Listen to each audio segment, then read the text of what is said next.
Okay, so ngayon is for testing tayo itong aking ginawang DIY project, no. So sabi ko nung nakaraan, pwede ito sa solar.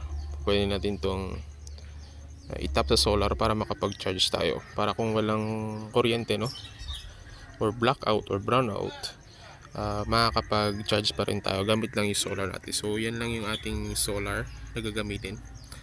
So ito is mas malaki. So ito lang. Try natin kung mag-charge siya, ano. Okay, so let's plug. Ito yung galing sa solar. Okay, tapos sisaksak ko dito. Okay, saksak ko lang. Okay, so meron siyang 7.36 na input, no. Then try nating charge yung phone natin. Okay, so na-plug na natin. Then i-on natin to. Okay, so dyan medyo parang nagbi-blink, no, or something flashing, no, pero actually stable siya dito na 5.0102. Okay, so ang ating phone naman is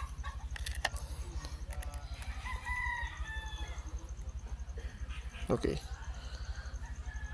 So charging naman. Try natin dito, no. Ang galing ko. Okay. So nalaglag.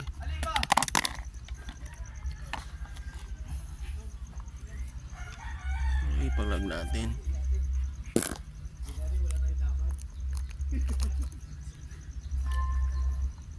Okay. So 27%. Okay, so effective naman, no. Okay naman yung ginawa kong DIY project, no. Pwede siya sa solar, rekta natin sa power supply, at then sa battery.